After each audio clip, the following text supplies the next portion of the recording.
What's going on, YouTube? My name is Skill87, and in today's video, I'm going to be reviewing for the PlayStation 4 Metal Gear Solid 5 Ground Zeroes.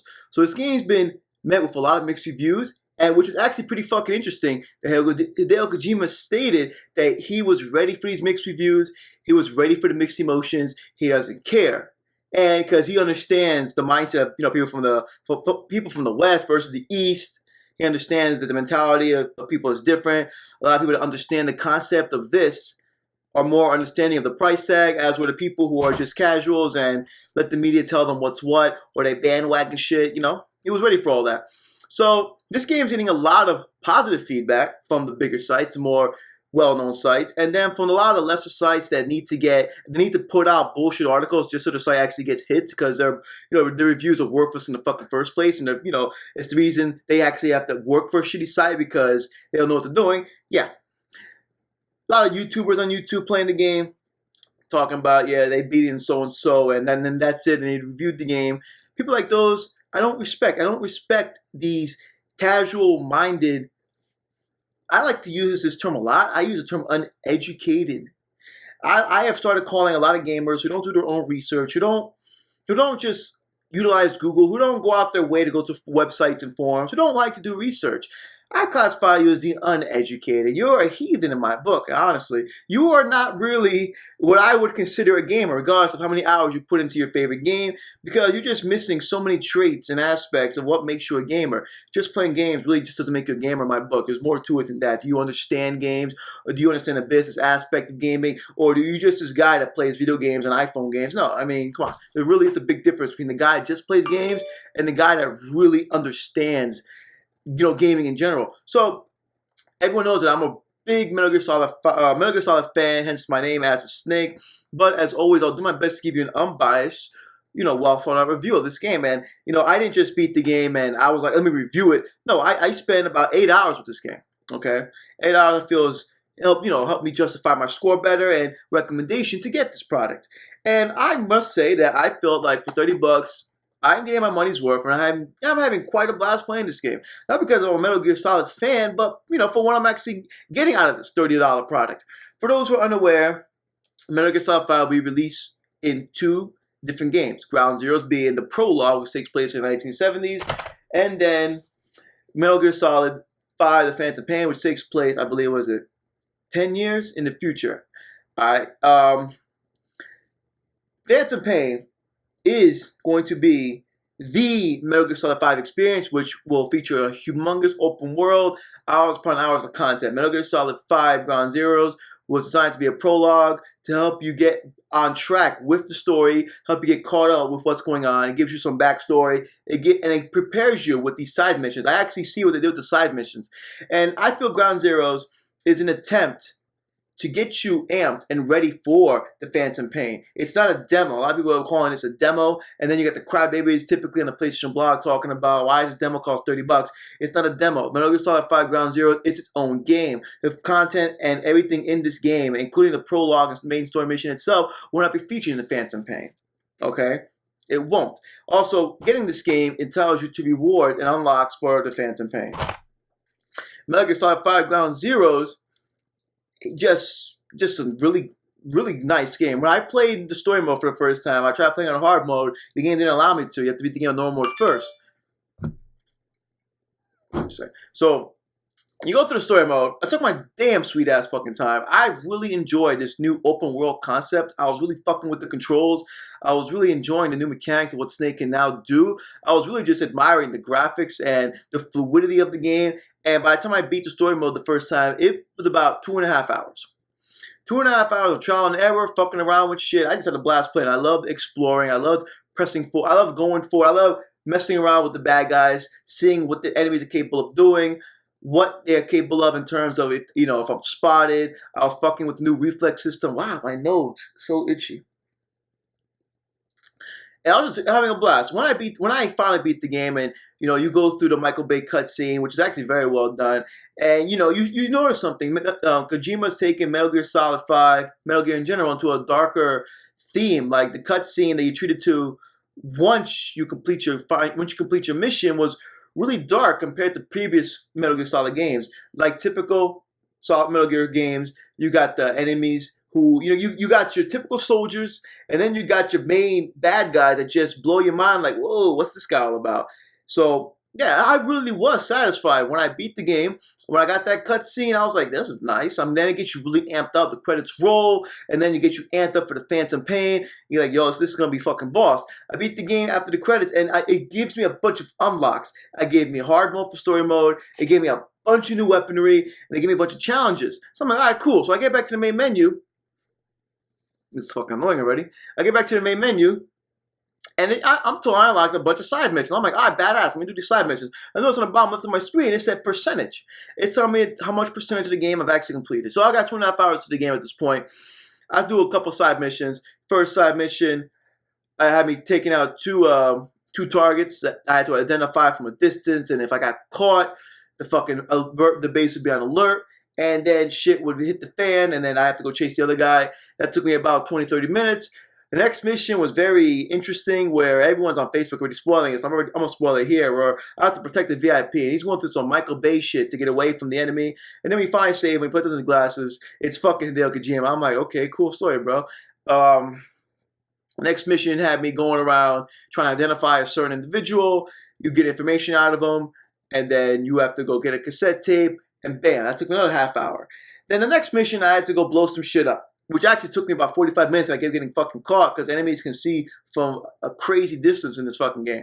So now I got about 4 or 5 hours into the game. I don't know the side missions. I'm noticing I'm missing a side mission. It says, secret. So I have to go back. I go on Google, I'm trying to figure out why the fuck I can't get this extra side mission. I find out what I gotta do. I do what I gotta do. I get the side mission. Now I got about 6 or 7 hours into this game. Now I'm really enjoying it. I have actually yet to play the hard modes for these games. For these modes. So now I gotta go back to the story mode, do the extra side missions, everything, and I gotta do them on hard mode.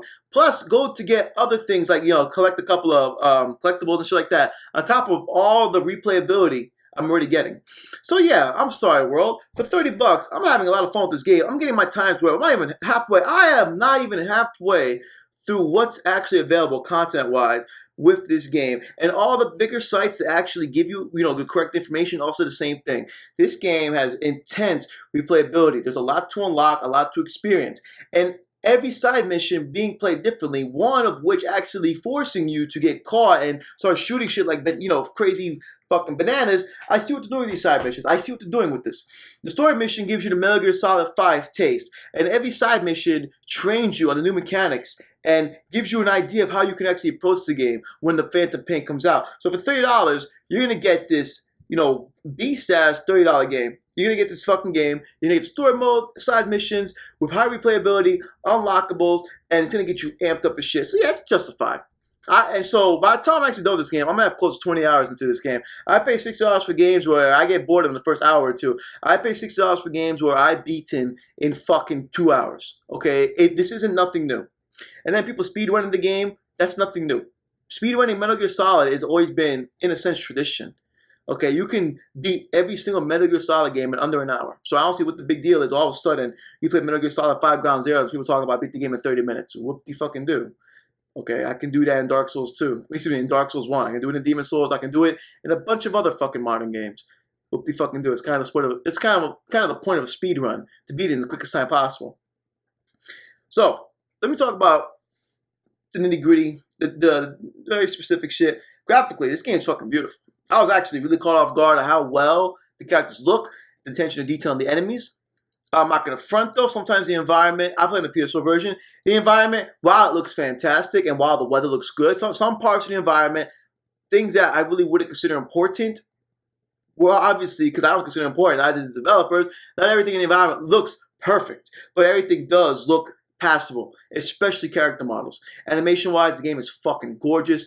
For FPS-wise, the game runs at a smooth, consistent 60 frames per second, no slowdown. Well, I didn't experience no slowdown whatsoever. Sound, Metal Gear Solid always gets the sound nearly perfect. Like that's not even a fanboy bias thing right there. That is just 100% fact. Metal Gear Solid always always delivers with the sound. Snake's new voice actor, it's not David Hayter, which the world is still raging about, and I don't blame him. I mean, I personally would have preferred David Hayter's raspy, experienced voice. This new guy, I forgot his fucking name. He's a well-known actor. I'm gonna put the name in the video description below. He's not new to this whole voice acting thing. He is, in a sense, a good choice, but not, I feel, for an older Snake. This new Snake for voice, excuse me, this new voice for Snake sounds too young. Last time I checked, we're playing as Big Boss, and Big Boss has fucking gray hair, and Big Boss should not sound like he's fucking 30. So that's my issue with Snake's new voice. It's not a bad voice, it's just not right for the time frame.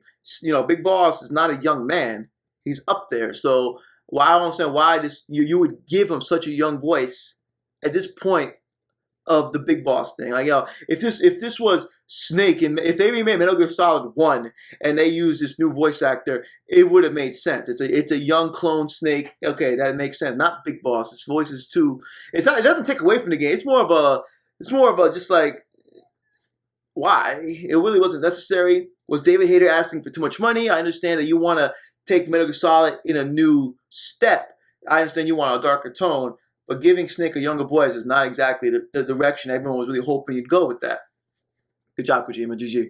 So everything else, ambiance, you know, the traditional Zint sound, the way enemies consult with each other, Miller, everyone just sounds on point, you know. And then there's one part again where Miller is just like really going off on somebody, and you felt his rage, you felt his anger. The general ambiance in the background was fucking fabulous. The gun sound fantastic. Everything's on point. Everyone, you know, like myself and other people around the world, not everyone's just going to agree with the change to Solid Snake's voice.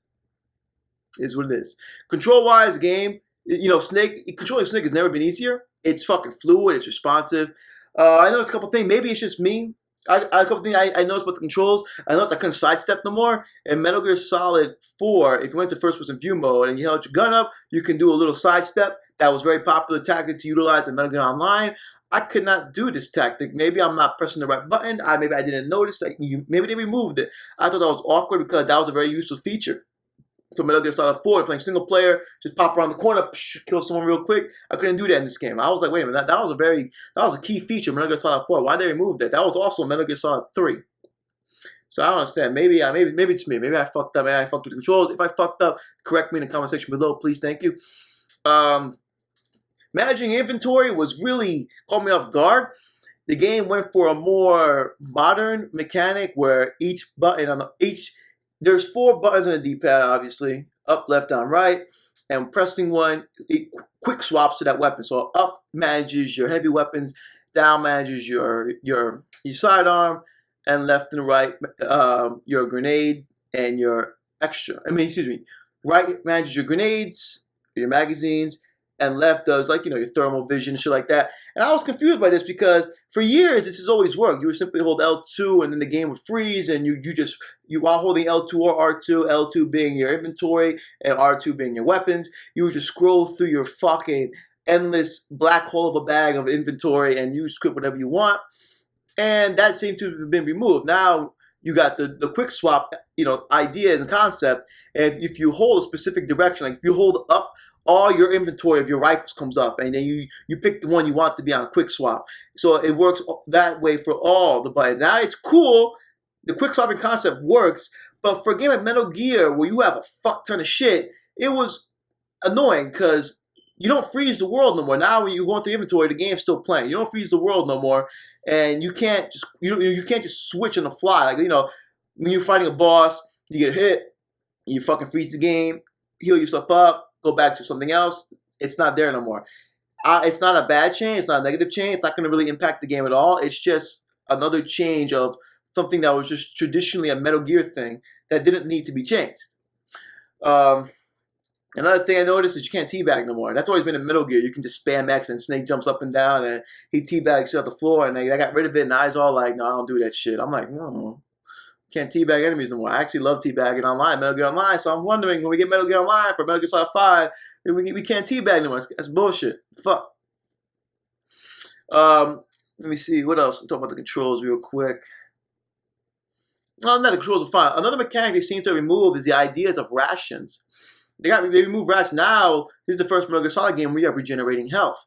Now, let's not get alarmed. A lot of people are gonna be like, "Oh my God, regenerating health. What the fuck is Kojima doing?" It actually works because if you take too much damage, you actually could still not recover. And how this works is if you get caught. Oh, another thing, if you get caught, you get shot a couple of times, you fucking die. It ain't like the previous Metal Gear games, giant health bar, and Snake can take like an onslaught of bullets. Nah, in this game, you get caught and you start getting shot at. I kid you not, like one guy is enough to kill you now. It's like, whoa, before Snake can stand up to fucking 5 soldiers at once. Now it's different. Now you get caught, and sure, you granted you can attempt to kill all these soldiers coming at you. Once you're caught, you're pretty much fucked, you better run away. You die.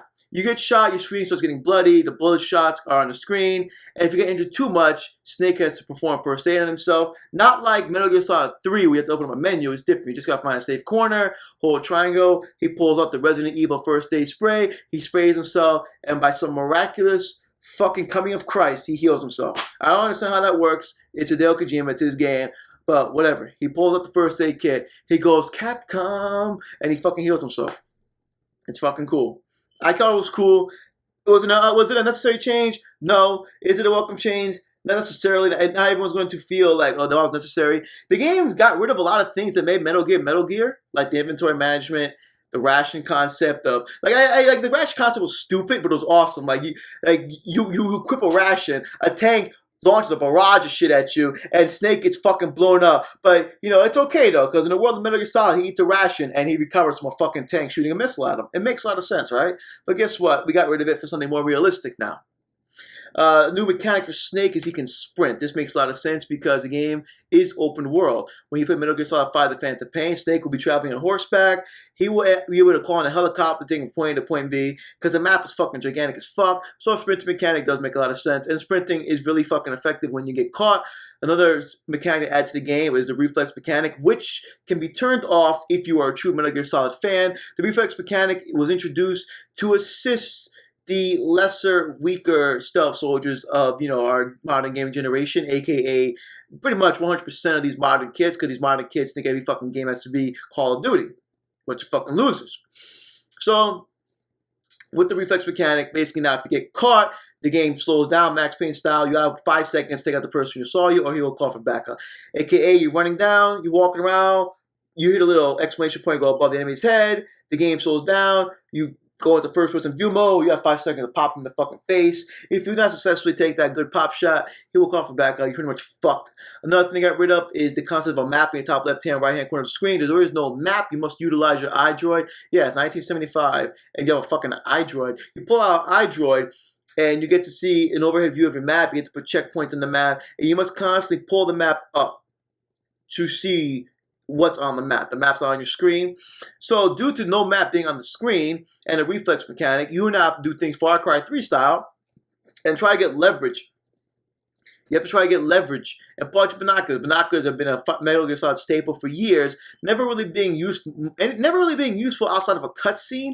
So now the binoculars have a lot of use now. Now you must utilize binoculars to spot enemies. You spot enemies from a distance, and they'll be forever marked in Solid Snake's, ever growing black hole of a brain, aka everything on your screen has a little orange triangle above it. And as you get progressively closer to the enemy, you can see them through walls and shit like that. It takes the place of a map. It actually doesn't make it any easier because the map will tell you what direction enemy's facing. As with the orange dot, if the concept of the enemy pulsing, so you can see him through the wall, isn't consistent. He'll pulse rarely. So when he's not pulsing. Snake senses, Snake, Spider-Man senses ain't tingling. You don't know what direction the enemy's facing. Enemies have fucking incredible vision. Even on normal mode, I notice enemies can see me from quite the fucking distance. So I'm only imagining how hard the game's going to be when I play on hard mode. That's going to be mind-boggling. Enemies are no fucking joke. When they spot you, the AI has changed so much. They will literally follow you. They will literally, every sound you make, they will follow. And they're not stupid. Even if you walk slowly, there's so much detail on the ground now. Everything you step on makes a different sound. So I'm trying to sneak up on a guy, trying to go choke him out. This motherfucker turned around, jumped back, started shooting at me. I said, "This nigga, what the fuck?" I swear to almighty crap, I was sneaking up on you. But whatever. I like that. I like the concept that even on normal mode, the enemy actually isn't stupid. AI is real strong in this game. I like that. I'm digging that a lot. Hopefully that the hard mode is going to be fucking challenging as shit. So, like I said, I have a good time with this game. Hopefully what I explained gets you amped up. I really felt that the $30 I spent on this game was worthwhile. I'm still playing the game. I have 8 hours in this bitch. I still got another 16 hours to go. I got a lot of things to unlock. I got a lot of side missions to do. I got things to experience. And I gotta get my game on. It's such a wonderful game. I mean, I don't know why people hate on it. Maybe it's because $30 is a lot of money to you. I don't know what your financial situation is, but if $30 is a lot to you, I suggest you start working at McDonald's, Burger King, or Wendy's and get consider an actual career. Yeah, so I'm gonna give the game. I really feel it was justified. I after playing this and experiencing this and looking at the bigger reviews on the internet, I'm gonna have to agree. This game is worthy of the praise it's getting. Okay, it's $30. If $30 is a lot to you, then whatever. Cool story, bro. Stop being poor. It's not that serious. I'm gonna give the game for the $30 and what I've experienced, and hopefully it's going to be 10 times better in fan to fan. I'm gonna give the game an 8.5. I feel an 8.5 is just the right score, just right for what I'm getting so far. So thank you for watching my video. I'll catch you guys next video. Hopefully you get what I have to say. If you don't agree, well, guess what? Suck fucking dick and deuces.